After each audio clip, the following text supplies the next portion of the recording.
Hi guys, and welcome to today's SEMrush Toolbox webinar. This is series number 14, believe it or not. And I am back today with someone who's previously been on here. I'm sure many of you will know, Mr. Kevin Indig. Hopefully I pronounced that right. I'm just going to say it how we guys in Scotland say it. I'm sure people will say all sorts of kind of stuff with your surname, Kevin. But for anyone who is unsure of Kevin, do you want to give them a brief introduction of what you're doing? Yeah, sure. Absolutely. Thanks for having me on again. Kevin Indig's perfect pronunciation, and I've heard them all variations you can think of. Indio, Indigo, you made it up. But yeah, thanks for having me on again, Craig. It's always a pleasure. Thanks to SEMrush. I am currently the VP of SEO and content at G2, formerly called G2 Crowd. We're a marketplace for software, or B2B software, better said. And formerly I was the head of SEO at Atlassian, and before that at Dailymotion Search Metrics. So yeah, thanks for having me on again. No worries, always a pleasure to have one of the good guys on. Although most of the guys we have on are good guys, to be fair, that's a bit unfair to say that. But so what we're going to do is just have a brief chat in the first couple of minutes, just to allow people to come in, because I'm sure, as always in all walks of life, people are always late and turning up and grabbing a last coffee or whatever. So we'll give you a couple of minutes before we start. But today's webinar is going to be about the Backlink audit tool. So I'm going to give you a quick 10 to 15 minute overview of what the tool does, where all the kind of functions are, and then we're going to go over to Kevin, who is going to give us more in-depth analysis of the processes that he uses where he's using that tool and various other stuff around about that. So we will come to that.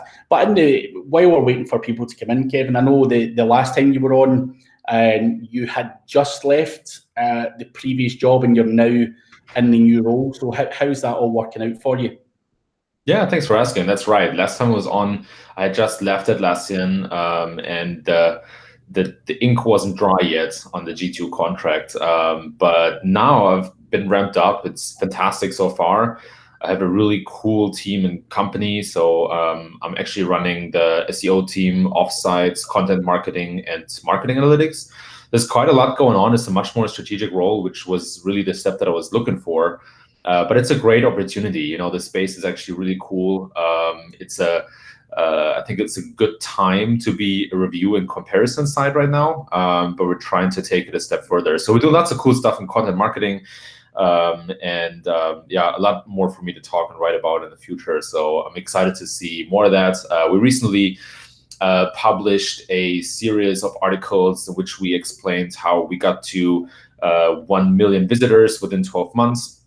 And I have to say that I take no credit for that. Like that was like 90% of that happened before I joined the company, but it speaks for how great the team is that I was lucky to inherit. Excellent. But you've got to take some credit for it. You can't dismiss that. It's always good to throw nice stats and figures about and take credit for some of it anyway. I would be taking all credit for it, to be fair, if it was me. But good to hear that. So are you based, so is this company actually based in San Francisco, or is it a remote job, or how does it work? So the company is based, the headquarters are in Chicago, but we have an office here in San Francisco. So I'm working out of the San Francisco office, or from home in Palo Alto most of the days. And then I fly over to Chicago at least once a month, which works pretty well nowadays. Yeah, it's amazing. It's amazing to hear all the guys in these kind of jobs now, and you know, most of the time they're working from home and just fly about. It's it sounds really interesting. Something I've never experienced, to be fair. I've always done the whole freelance and had no agency thing, but it's always interesting to see how the other half live, shall we say. It looks good. It looks good from the outside looking in. I'm sure it's probably a pain to be flying about and traveling as well, but yeah, sounds good anyway. As long as you're happier in your role and learning, then I'm sure it's all working out well. So yeah, but what we'll do now is that is 5 past. So everyone, you've had your time to grab your teas and coffees. I'm going to get started, and show the tool. If you guys have any questions, we will be having questions and answers at the end of the webinar. So make sure that you do ask questions. They don't necessarily have to be related to the tool that we're talking about. They can be related to SEO in general as well. If you've got some questions that you want to pick Kevin's brain about, ask them in the YouTube chat and I'll certainly get those asked to Kevin. So I'm going to show you first of all where to find the tool. So when you log in to SEMrush, you will get your dashboard here. If you just go to the SEO toolkit, it will bring up this nice dashboard on the left-hand side. And about halfway down, under link building, the backlink audit tool is right there. Now, what you tend to do, or what I've done is set up site audits, projects, sorry. So you get a project and it can allow you to then go on and set up site audits, backlink audits and everything else. But that is where you find just the backlink audit tool. But if you go into projects, you can also find this tool here. So what you do first and foremost, now I've already connected my own personal website to the backlink audit tool. Just for quickness, so that it pulls through all the data relatively quick.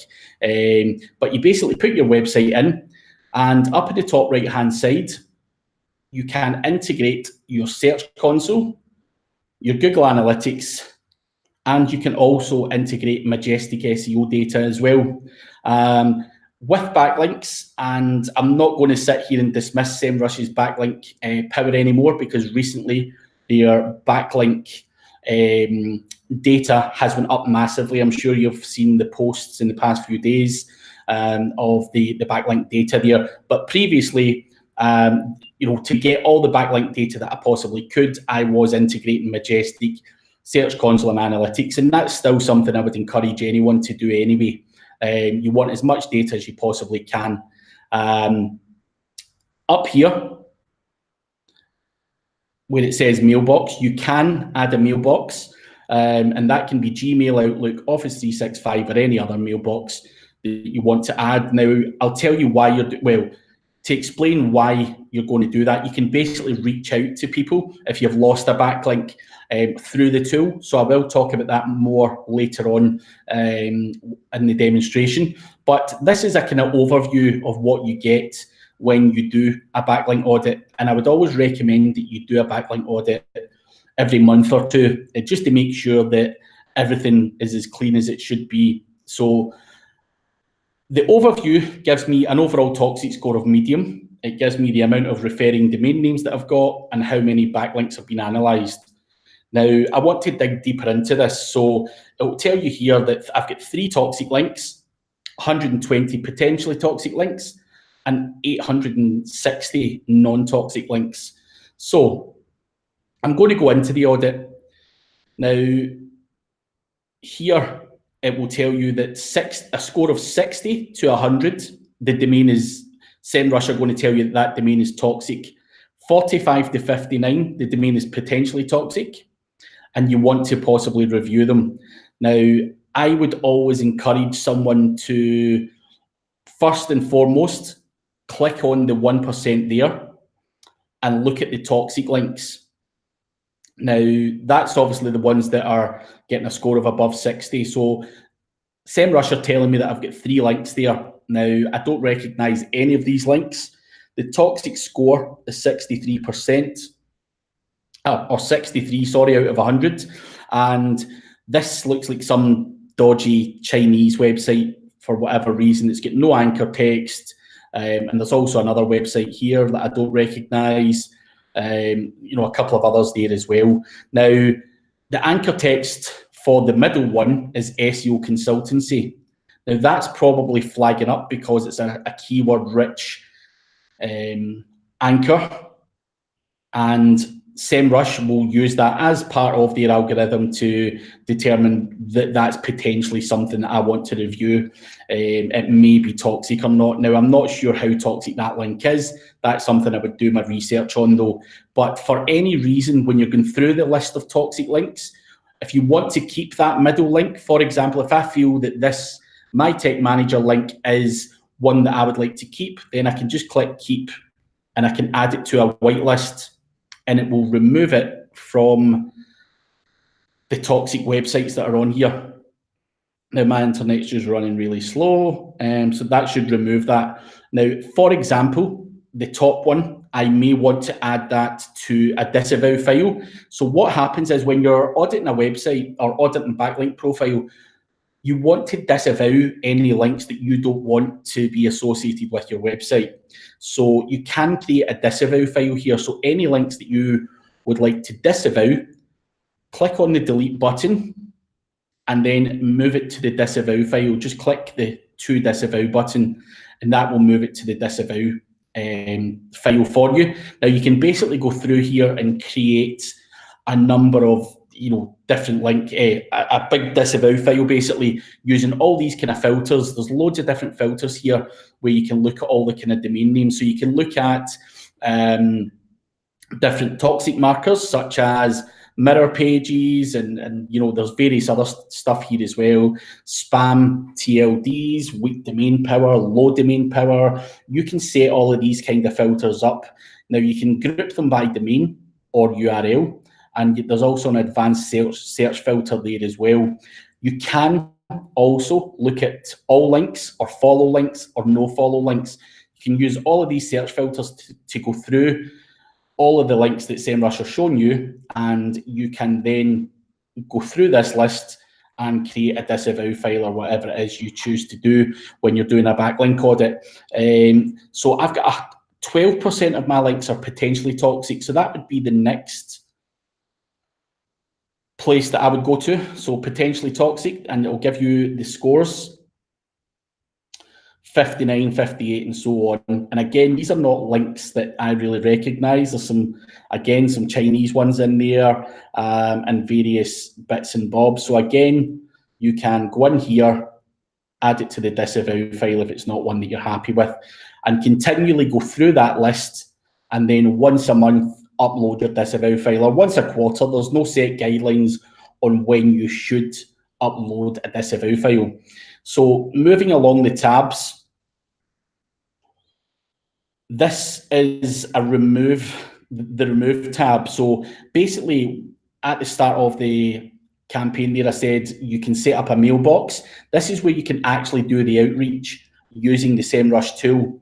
So you can go in here, and this is one that I've marked as remove, and you can basically send an email through here and send it to the website owner. And so you can send this through here, put in the email address for the website owner.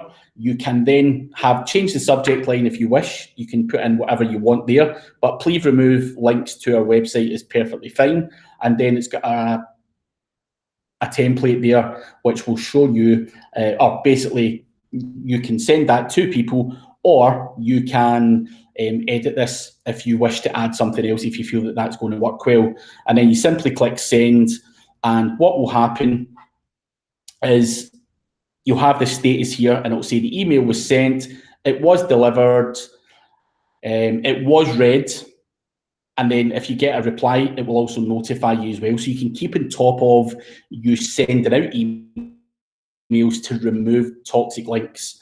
If you're going to use a disavow, click on the disavow tab, and this will basically show you the disavow file. So every link that you add to disavow, it will end up here. Now, I've done disavows in the past, and you can see here that particular domain name there, if I move over to the right-hand side, the status, it has been disavowed. I keep on top of the disavow file on a regular basis. The reason that I've personally been keeping on top of it is someone was doing negative SEO to my website, and I had to keep on top of it and tell Google that these were not my links, and I don't want any kind of penalties or anything like that as a result of those links pointing at my website. So that's what a disavow website is for, and that's what the backlink site audit is primarily for, to be fair. So you can have a look at your disavow file here. You can export that disavow file using the big green button there,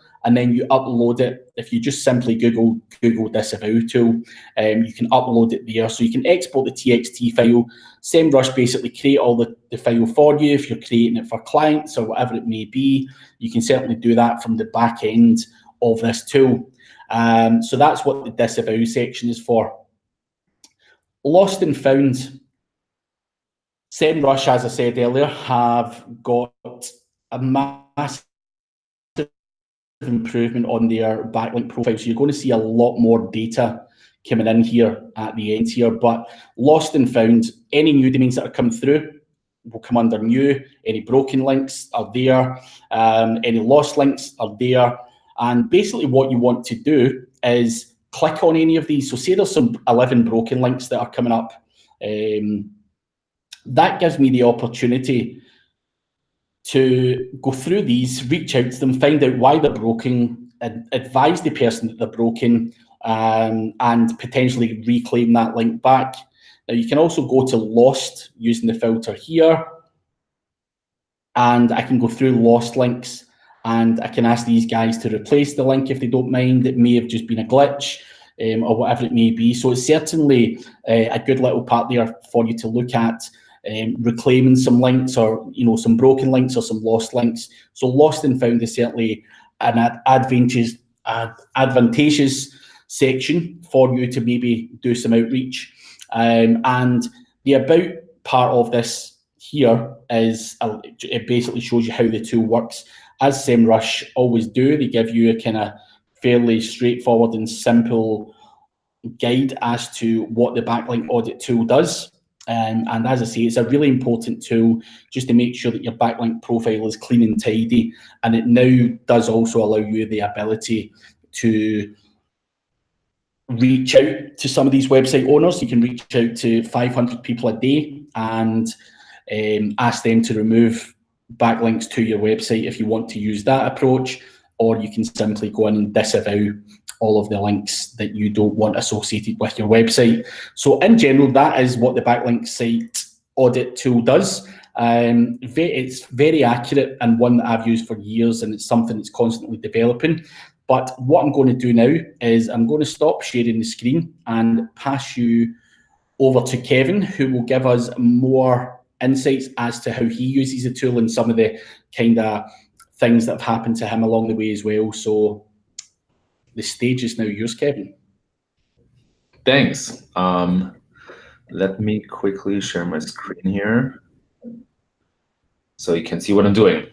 So thanks for that introduction, Craig. Super insightful and helpful overview of the tool. I want to jump into a couple of examples of how we use the backlink audit tool at G2 and a couple of other sites that I'm working with, and then also show you a little trick that I sometimes use. But okay, one step after the other. So Craig, I really like how you gave an introduction into the toxic score and how you highlighted that people should look into the actual backlinks that were deemed toxic. So we at G2, we regularly audit our backlinks, probably once a quarter, I think, is a frequency that we keep, and we I'll definitely look at the toxic backlinks, but I think it's important to understand that the risk of toxic backlinks is different for every site. So if you're a site like, say, the New York Times with a rock solid backlink profile and hundreds and thousands of great referring domains, then you don't need to worry as much about negative SEO as maybe a young, fresh site, or, for example, a site that operates in a your money or your life vertical, like health insurance or credit cards. So there are definitely some fields in which I would be more concerned about a negative SEO attack than in other fields, or more concerned about the toxicity of my link score.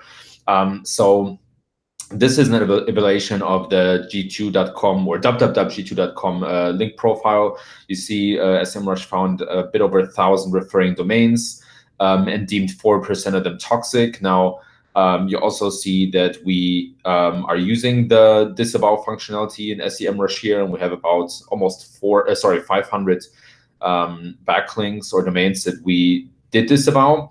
And then I also really like how it kind of gives you an overview of the anchors, or the anchor text or link text of the link. which is really helpful to understand if you maybe are using too many hard anchor text or money anchor text, or you could just simply look on the chart on the left side here and get an understanding of what that looks like. And I really love it because I feel very strong about having a somewhat organic backlink profile. And organic or authentic in this case is dependent on the backlink profile of other sites. And we'll talk about that just in a second. But these are two modules that I really like and that I try to compare whenever I do a new backlink audit, right? So when, like, every quarter we look at this distribution and try to assess, are we moving too far on the money anchor text side of things, or are we building enough brand links? So definitely super helpful for us. But let's look into a couple more details here. So when we go to the audit tab, what I really like is that you can then filter by your own kind of markers. And so you can select toxic markers here in this tab. And I love that because I think I love how SEMrush does a lot of work for yourself, but you should still kind of double check some of the links and shape your understanding of what a toxic link actually is. And the reason is that Google changes their perception of toxicity over time as well. So I remember, like, almost 10 years ago when I came up, it was totally fine to have hard anchor text and backlinks. And then that changed relatively quickly when Penguin was rolled out. So even though the backlink audit tool takes a lot of work off of your plate, still go in and kind of filter the backlinks here for markers that you would deem spammy yourself. It also helps you when you do backlink outreach or you build backlinks yourself to get an understanding if you want to reach out to the prospect in the first place, right? So that's why I think it's really important to do here. And some markers that I personally really love is if the domain is indexed or not. So when we saw about 888 domains that were filtered before. Now we're down to 51.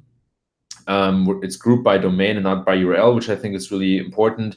And then here we see some of these weird sites that I definitely don't recognize. And you can already tell by the anchor text that there's something kind of fishy going on or sketchy. There's some weird number, or it seems like an IP of a subdomain. So definitely don't trust this one. And yeah, there are a couple of others. You can already see by the top level domain, advertise.center doesn't look super trustworthy. Again, the anchor text seems to be weird. And as we scroll through, there is some more going on. And so I also pay attention to the anchor text and to the top level domain. So here you see that the anchor text is actually something interesting, Simplify, which seems to be a product on our platform. So again, we're a marketplace or a review site for B2B software. And you see that in our product subdirectory, we have this product called Simplify. And it looks like this link goes to the reviews for the product, which actually looks legit. But when I look at the top level domain, campaigns.direction123, that looks very, very spammy, right? And so what I often do then is I just open the tab and check it out and assess for myself, like, does this look trustworthy or not?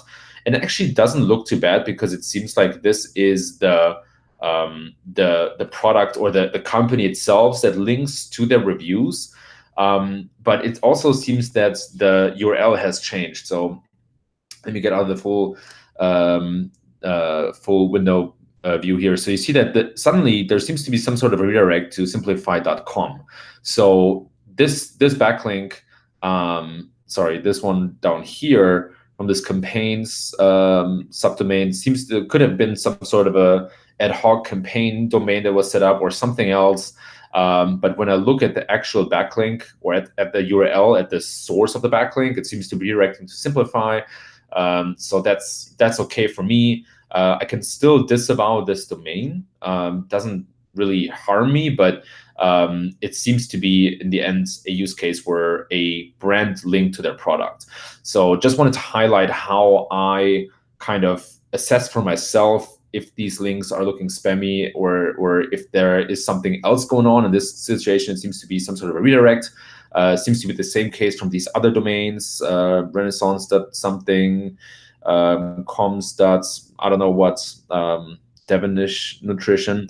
And so, yeah, I often, especially when I have the time, open the site and see what's up. But that does not mean I would keep this link. I would still add it to delete, and I would select the domain here and would add it to the remove tab, or could even add it to the disavow tab. So that's one pretty interesting use case. And then you find that you get this domain now added to the remove tab here. So if you want to like sort them or filter them through and then list them and then throw them to the disavow or reassess, you can do all that stuff. Another thing that I really like is the lost and found tab. So as you see, there were a lot of new backlinks that we got in the mid of May, and then there was a bit of a drought in the last couple of weeks.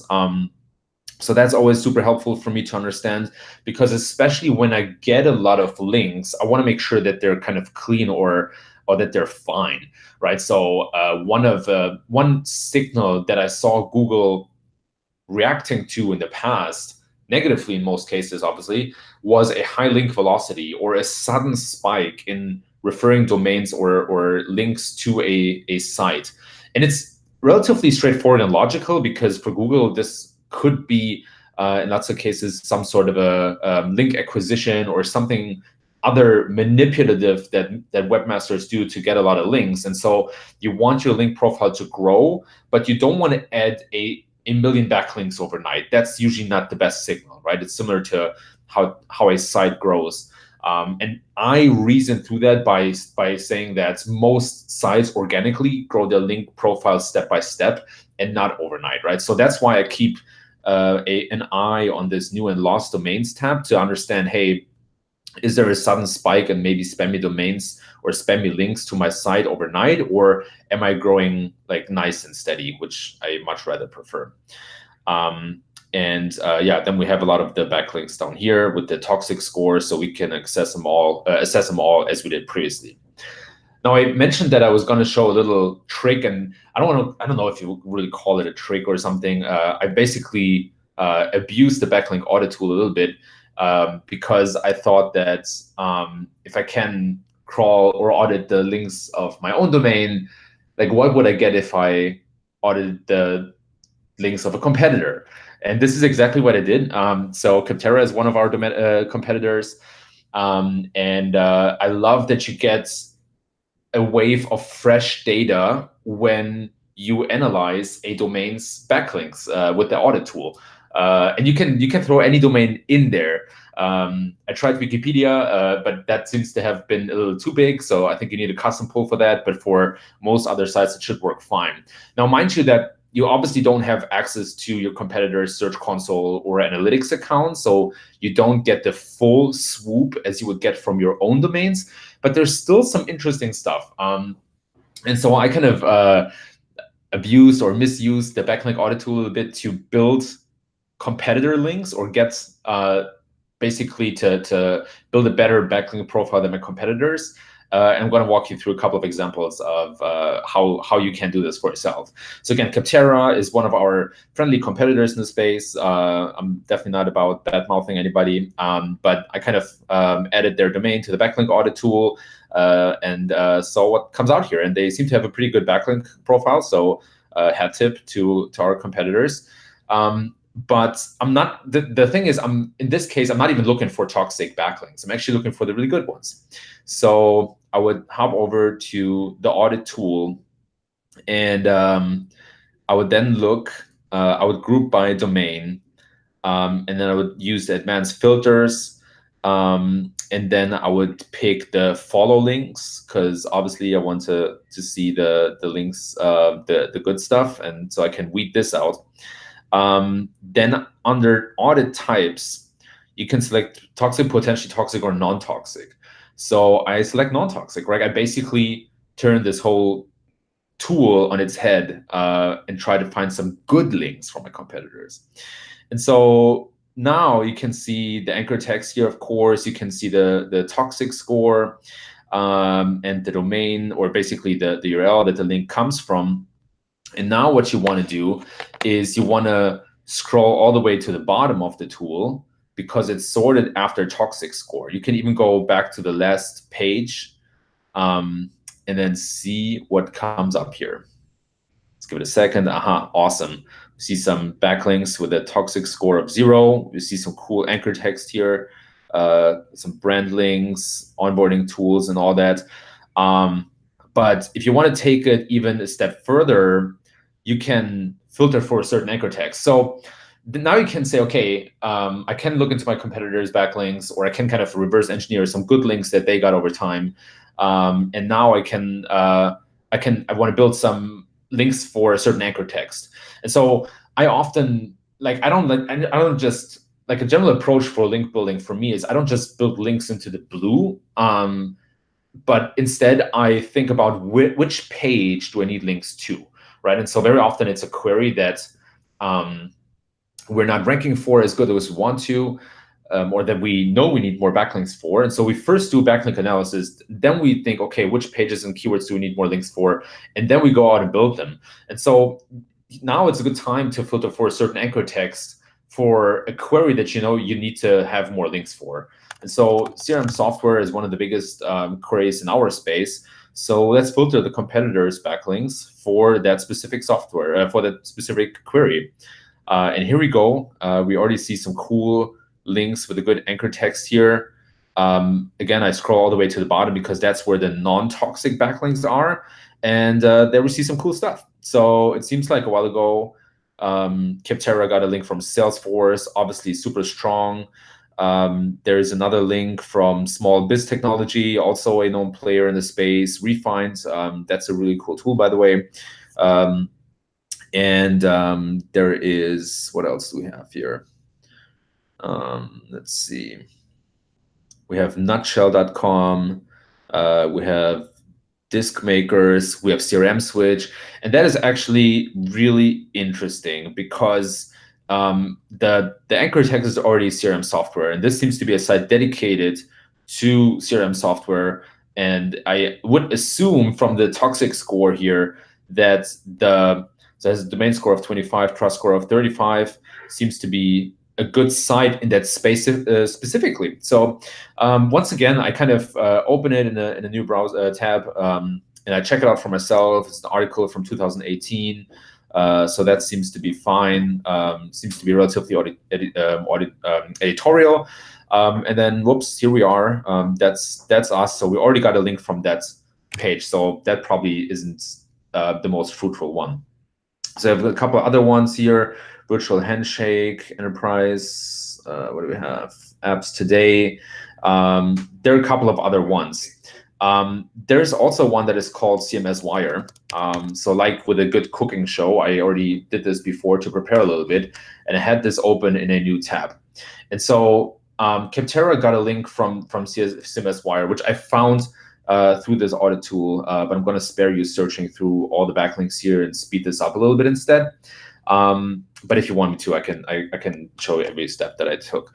But anyway, so they got a link from CMS Wire, and sure, I can now go in and reach out to CMS Wire, look the context that the link was built in, and maybe build similar content to what Capterra did, or just do some outreach and see if I can build a relationship to CMS Wire or to the site that I want the link from.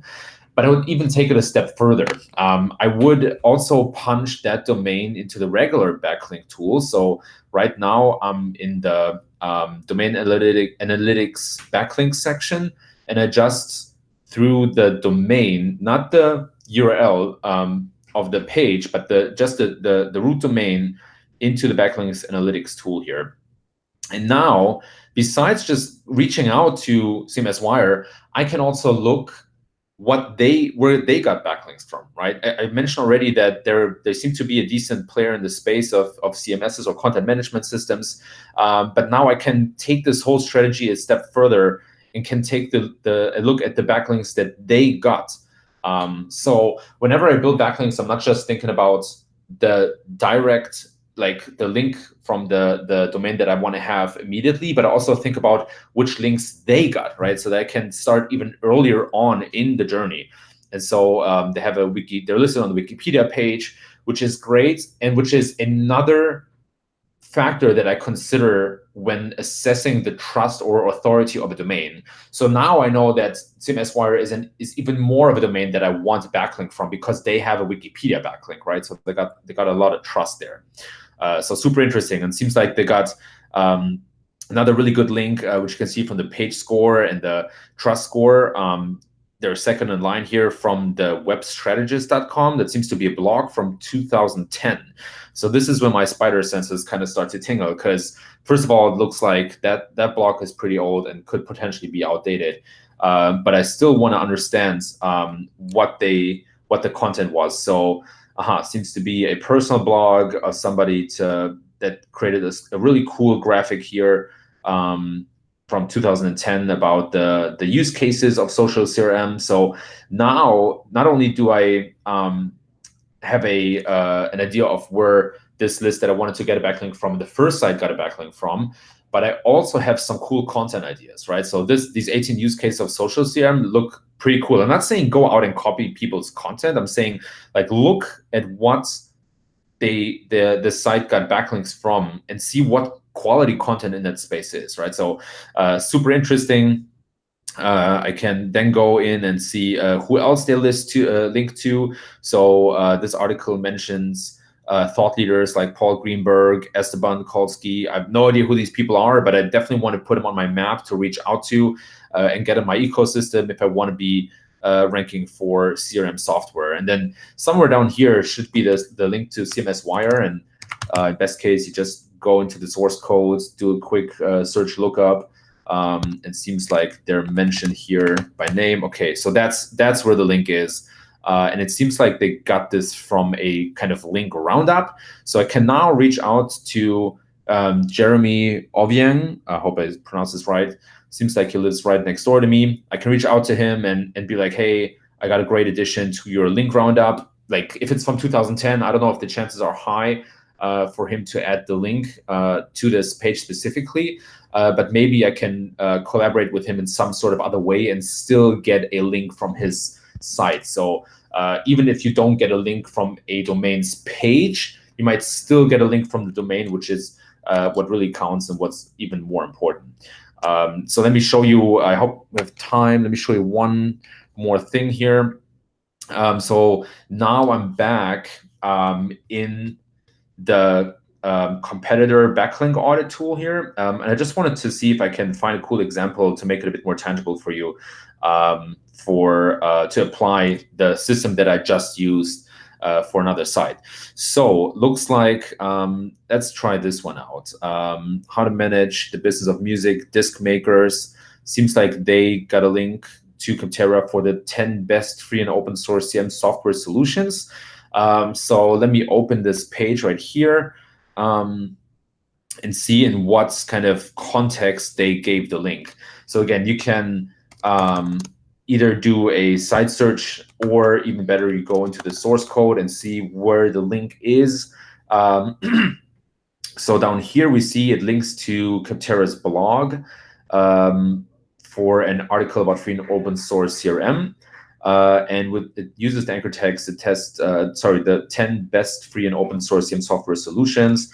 So you can just simply copy that and then do the search on the site again.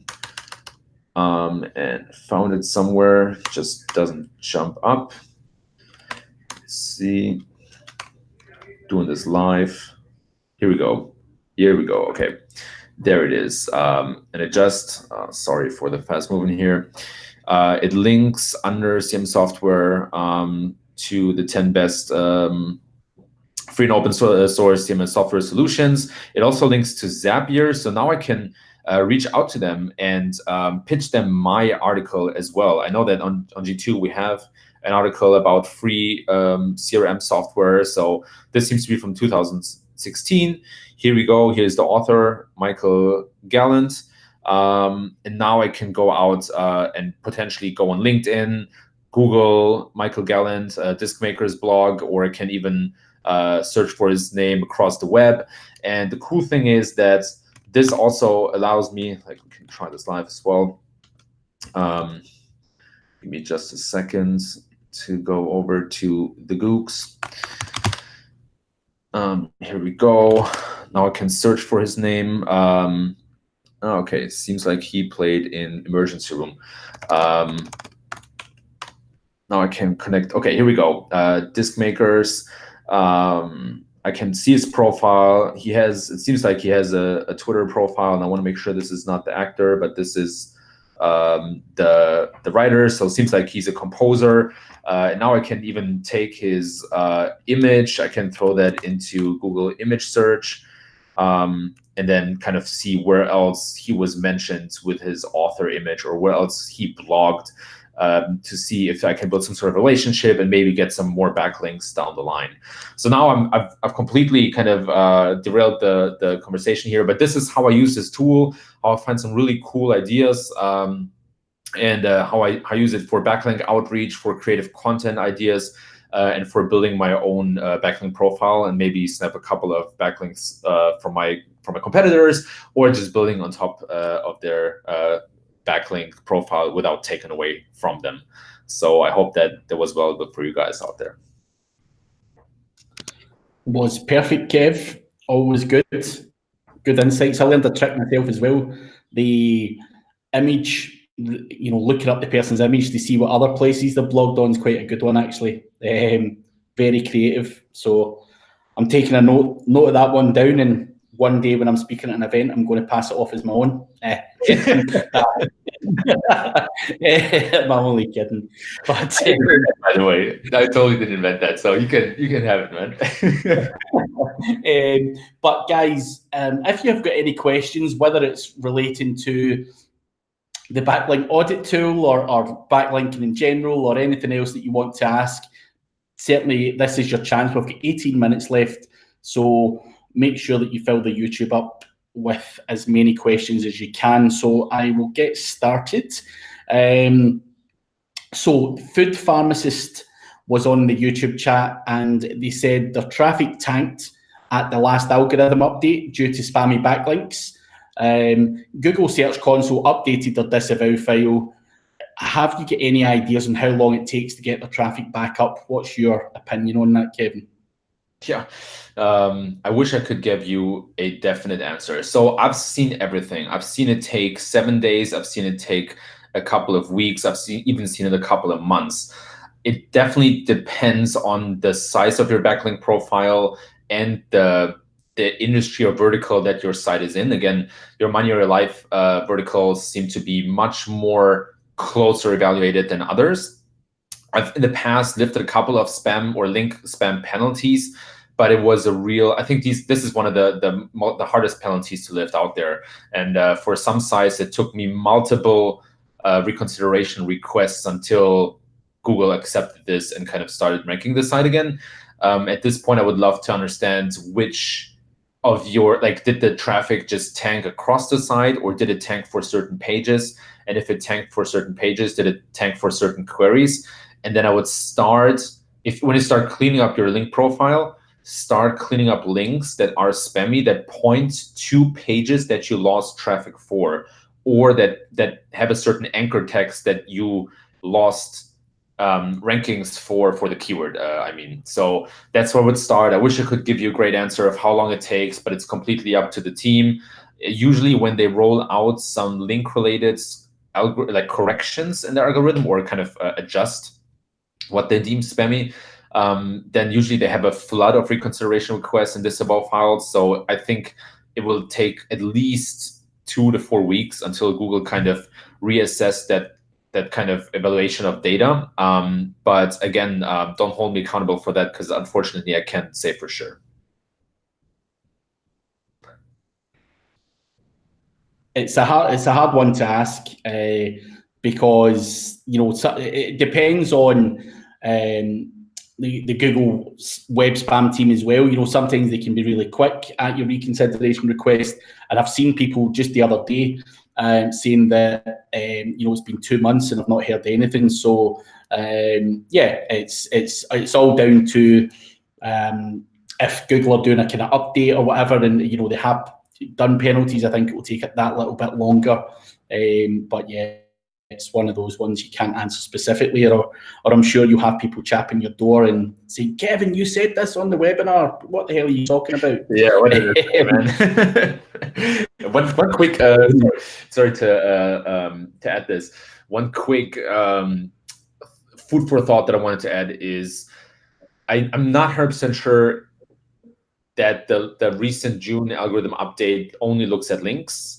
I would also reassess your site in general. I've seen lots of other factors seemingly play a role. And once again, like, it's probably too early to tell. We don't have all the information. There have been some weird claims out there by sites that have lost traffic, and in the end it turned out it wasn't the update, but it was a technical issue. So don't just look at links, reassess your site as a whole. Look at stuff like sentiment towards your site, trustworthiness, authoritativeness, quality, these couple of things that came up with the last algorithm iterations as well. That's just something I wanted to add. Cool, no worries. So Shankar is on the YouTube chat, and he asked a question earlier. Does building backlinks build page authority and web authority, which I answered yes to. But he does seem to, he seems to maybe have not picked that up correctly. But can you just give your opinion on that? Because he just wants us to reconfirm that, that building backlinks does build authority and stuff like that. So if you can give him a little pointer on your take on that. Yeah, for sure. So the answer is yes, and the end is that, so in SEO, often we have to be very careful about the words we pick. And when we speak about page authority or domain authority or page score or trust score, in lots of cases, we don't often enough distinguish between the proprietary metric of a tool and what we mean with that. So backlinks, yes, they transfer page rank. They are in an important, or maybe the most important factor when it comes to assessing authority and expertise and trustworthiness of a site. Besides content, of course, it's not the only factor, but of course, sites that have a link from Wikipedia or another domain that Google highly trusts, could also be the New York Times or another big player out there. Of course, that backlink passes a certain trust and authority to another site. Yes. However, I think that, like, I'm bringing this up because on Twitter, I often see people arguing about domain authority. And even though the concept, I strongly believe, is anchored in the whole link building concept, I think Google often sees it as the proprietary metric of Moz, right? So I just want to add that kind of perspective on, be very careful what words you use, right? But there's no doubt that backlinks pass PageRank and that they pass a certain trust and authority to other sites. No doubt about that.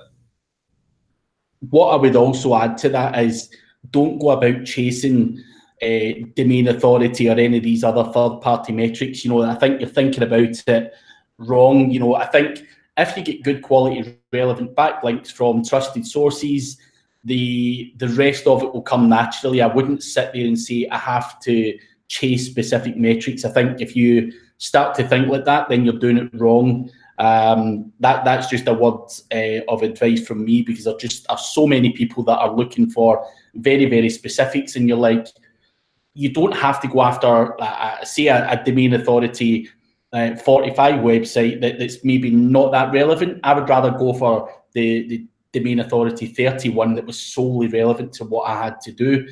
So don't always chase crazy metrics either. Just, I think if you just do things naturally, get on good blog posts, and when Kevin was doing the backlink audit and he's talking about Capterra and various other things, I don't think there was a mention at all of any kind of page authority. It was just like, that seems like a cool article, and that guy seems like a cool guy that I can collaborate with. And I think that's the way that you have to look at it. Once you start digging deep into metrics, you are going to then start to run into problems. So I just thought I would add that as well, just to avoid any confusion.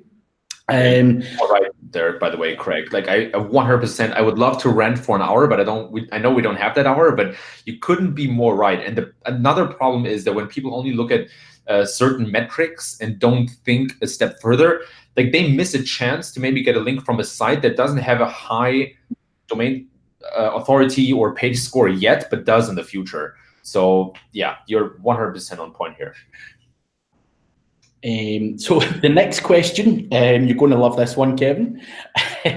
How long would you recommend spending on cleaning up a backlink profile? The person that asked says backlink profiles can tend to be relatively big. So I'd love to hear your answer on that one. Yeah. So just as an FYI, the time I spent cleaning up my backlink profile is not reflective of the time that I spent cleaning up my home. So those are two different things. I see. Here's the thing. So that's why I mentioned in the beginning that you want to make it kind of based off of the size of your profile a little bit. So at Atlassian, for example, I mean that site was just a catcher for backlinks over 20 years, and that it has a super strong backlink profile. So of course I'm not going to spend hours looking at every link there, right?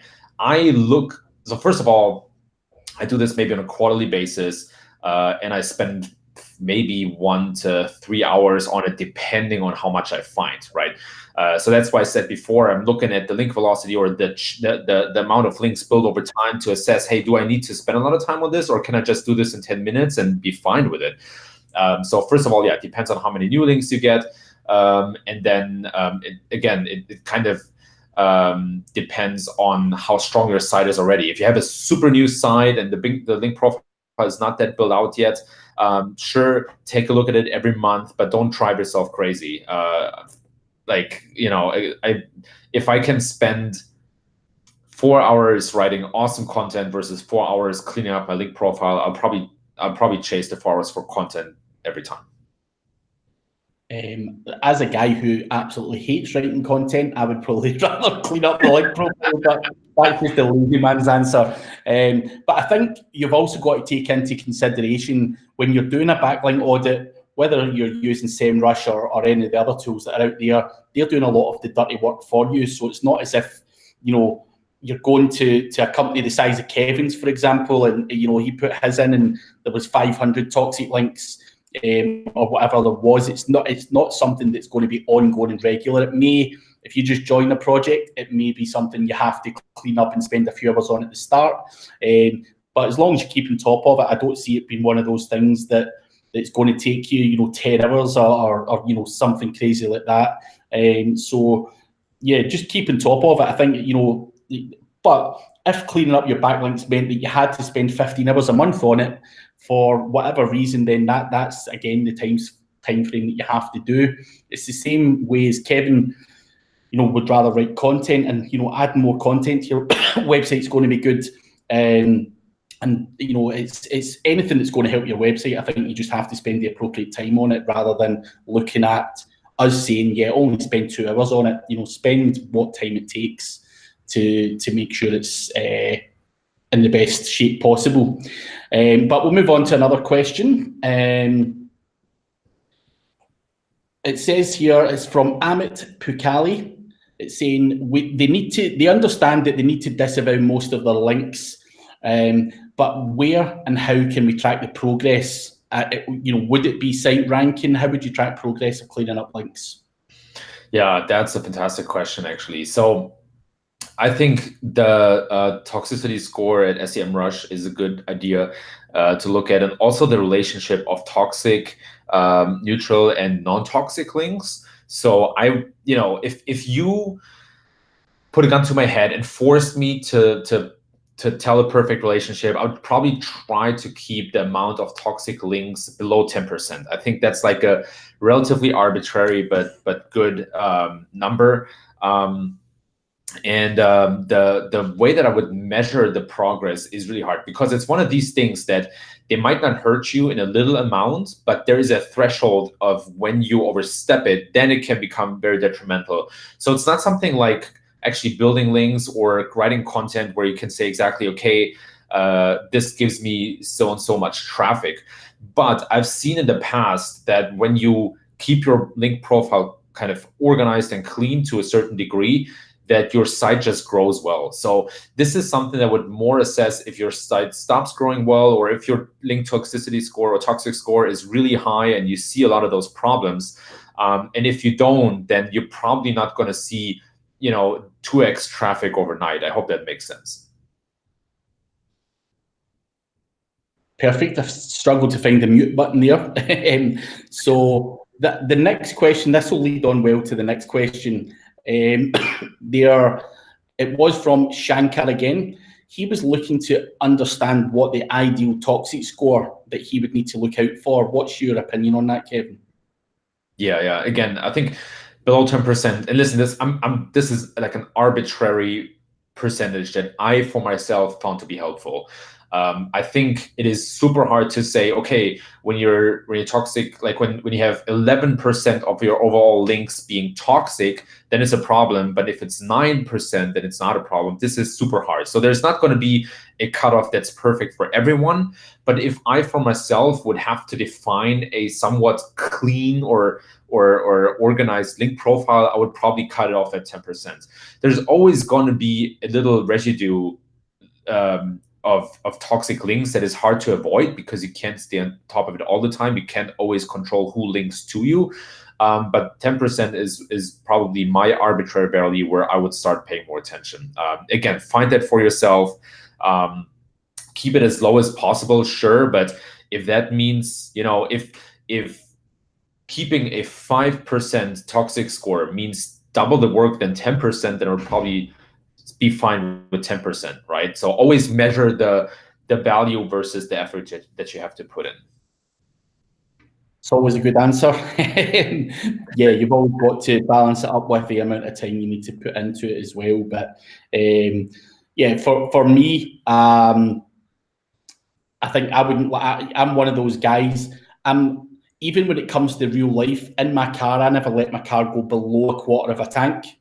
And I think 10% is a good thing like that. You start rising above that and you're getting into the red. So yeah, I think you've always got to have something in your head to trigger a point where you're going to have to take action. And for me, driving a car, just in that kind of different scenario, as soon as it hits quarter, I'm going to the petrol station. I see that as empty. That's the point I have to take action. So yeah, I'd probably always say 10% for me is the one where I start getting the finger out and doing a bit of work.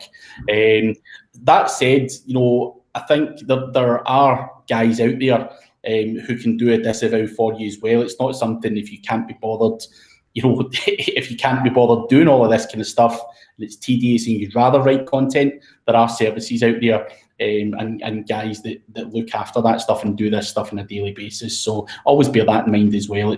You can always delegate these kind of horrible tasks out to other people. The last question, so we've got 2 minutes left. We'll probably have another question or two. Is from Laurie Pastursak. Hopefully that's somewhere close. It says, how do you keep your spam links to under 10% when you have no control on who links to you? It's a question of disavowing, right? So that's where I like the SEMrush audit tool, because you can add links to the disavow tab or to the remove tab, and then they're not being counted for your link toxic score anymore. So that's a quick and short answer. Superb. And the other question, it was another one about time. Alan A. If limited in time, would it be okay to focus on the red, which is the toxic links, and leave the others green alone? I'm sure you would agree with that one, Kevin. Yeah, I mean, I would say, yeah, fine. Go for the red first. What's your thoughts on that? Yeah, go for the red. Take a look, like maybe sample a couple of the orange links that are not deemed toxic, but also not non-toxic. Check them out and assess for yourself how bad it really is. But yeah, definitely go for the red. And always do check the links for yourself as well. Sometimes things can flag up more toxic than they actually are. For a number of different reasons. Obviously, SEMrush is using different calculations, and obviously, spammy anchor text and stuff can notch it up a bit, and various other bits and bobs. So because it says it's toxic, doesn't always mean it's toxic. So don't, just make sure you do manual checks would be my last bit of advice for anyone using any kind of tool. Just always, check out and make sure the data is accurate. But sadly, we are out of time today, Kevin. So thank you very much for jumping in and doing another one of those with us, and much appreciated. And thank you to everyone else out there who's watching. It's always a pleasure to have you guys watching. Hopefully we've given you some decent answers and some stuff like that. And we will be back in a few weeks' time with another Toolbox webinar. So thanks again, Kevin. It's been a pleasure as always. And hopefully we can catch up here soon. It's always nice being your guest. Thanks, man. You're doing a great job and you're a great host. It's always fun. Cheers, man.